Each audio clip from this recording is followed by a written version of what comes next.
Right, a recent update as tabled by the Finance Ministry. The proposed subsection actually comes into operation 1 March 2025 and applies in respect of years of assessment commencing on or after that date. This is according to Pension Funds Act 24 of 1956 that has actually been amended. Nashalin is on the line.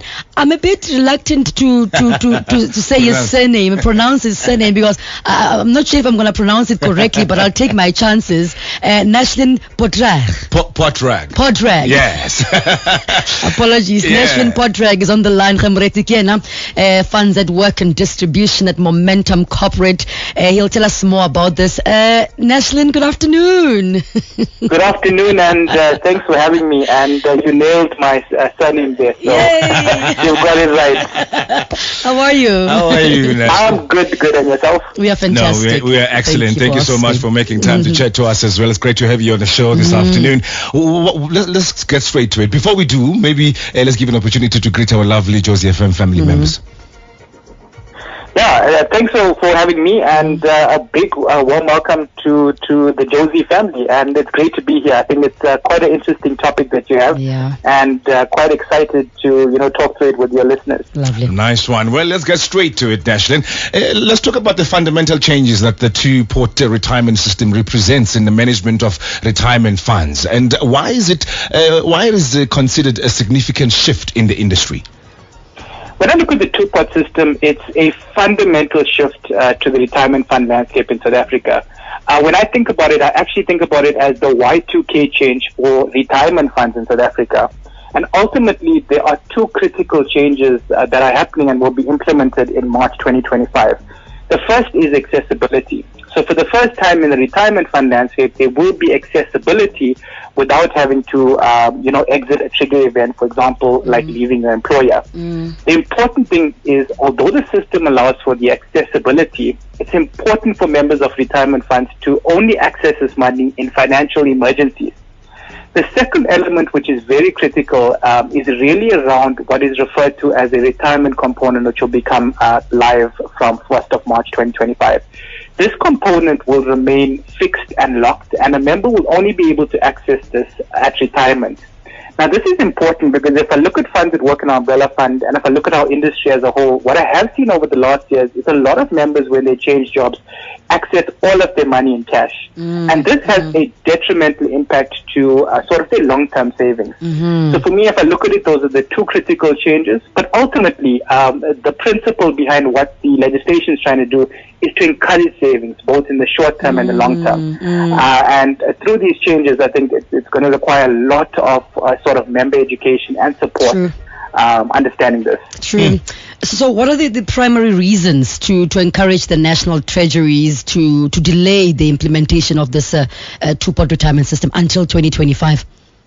Well, there's a few key stakeholders involved. I think the first and foremost, if we look at the administrators and the retirement fund administrators in the market, what's important is the systems that we have and even the operations teams that we do have are not necessarily geared to these high transactional volumes where, members can withdraw and we're expecting, sort of these larger volumes. So what's critical is in some of the delays that we were given, it allows for the industry to spend more time on their systems to make sure that there's readiness. What's also critical is we were waiting for the final legislation, which we expect now to be somewhere between December and January towards the end of this year and the beginning of next. And that means that we needed a little bit more time to make sure that we enable our systems as well as our client services teams for a seamless operation. What's also important is that with these withdrawals, there is going to be a tax on the withdrawals should members want to access their money. So critical is going to be for SaaS systems to be ready as well as the industry systems. Another very important thing as well is really around the legislation. So the FSA, for example, would need to approve all the two-pot rule amendments in time that's coming through from the industry. So there's a number of different key points, but I just mentioned a couple of the few, which is why the primary reason that National Treasury has pushed out the dates by a year. Yeah. Well, Nashalin, I mean, what specific challenges and complexities that are associated with this two-pot retirement system, and how could an extended time frame address these issues? Yeah, that's a great question. I mean, if I just go back to that, the intro that we had, where we just spoke about it being such a fundamental shift. Yeah. So if we look at the industry, effectively the way in which administration systems are geared, even client service operations, the new time frame is important for us to be able to make sure that the systems are adapted, the systems are changed, they're tested, and all of them are updated. If I look specifically at a funds at work perspective, we've spent the last year, in readiness for 1 March 2024 before the date was shifted, really making sure that all of our digital solutions are also geared for members. So the same experience that you have prior to the legislation change is the same experience that you have after. So making sure things like our WhatsApp for members, our portals that we have for members are geared and are adapted is quite critical for us. Another important thing I mentioned is really around SARS.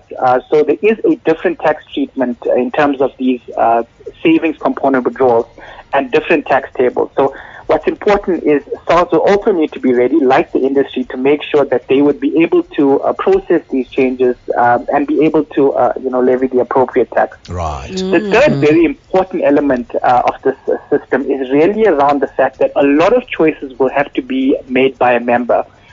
If a member is going to withdraw, why should they withdraw? What are the financial emergencies? What are the impacts that the system provides members? And what's critical for me is in an environment where there is this member choice, having this delay where we're able to socialize the details with our members, to explain the impacts of remaining invested, to explain the impacts of continuing to focus on the long-term investment horizon is critical. So for me, those are the top 3 things, but I think for me, the real one I want to highlight is it gives us more time to really explain to our members and highlight sort of the important impacts of continuing to focus on long-term despite the changes. Yeah. Right. In fact, speaking of members, that leads me to my next question, to say how will you as Momentum Corporate be actively involved in educating clients and the wider industry really during this transitional period? And what educational resources or initiatives can members expect?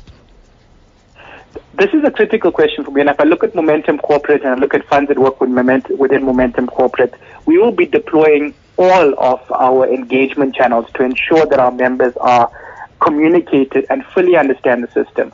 So we will be engaging across all the platforms that we currently have. I mentioned a little bit earlier our WhatsApp for members. We'll be deploying the use of our retirement benefit counselors, our member portals. We'll also be putting up, communication on our employer portal so that employers can also draw information for their members. In addition to this, we're going to be having member and client webinars, individual client sessions. What we will also do is we'll also leverage the industry bodies for which we sit on to ensure that we do training and conduct workshops to the wider industry. And I mean, I've already started presentations. I've done personal presentations, to different industries, to members as well as to advisory bodies. And I must say, it's a very exciting legislation, and it's important for members to understand what they can and can't do and remaining focused. So we will be using all of the digital engagement channels that we have, as well as, sort of where members want to contact us to explain sort of the options that they have. Right.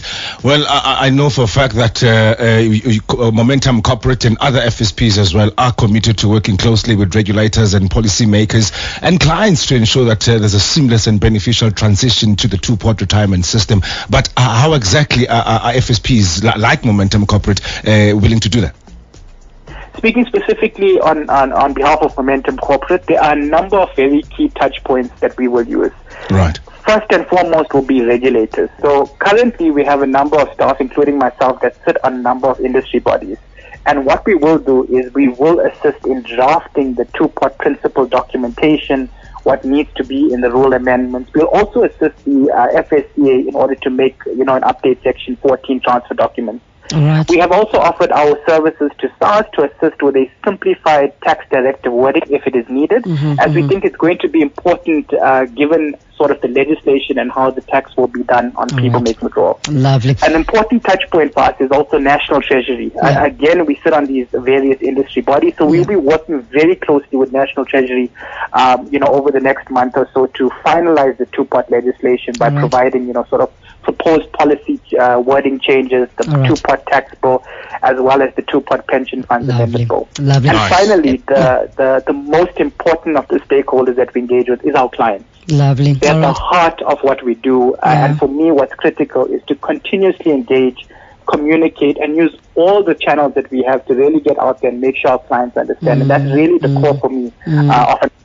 making sure that our clients, specifically our members, understand the choices and make the right choices to ensure they continuously look towards the long term and retire comfortably. All right. In the interest of time, we need to go to a news at top of the hour. We're almost out of time. Thank you so much for talking to us. But is there like a website we can log on to for more on this? Yes, so you can definitely, we do have a website called Employee Benefits Explained, .co.za, and you can engage with us on the Momentum Corporate or Funded Work webpage if you are a member, and you can reach out to us on any of our engagement channels. Fantastic. Nashalin Portrag, Funds at Work and Distribution. Thank you so much for your time, sir, and your insight. Thank Very you for having me. It insightful. was a pleasure.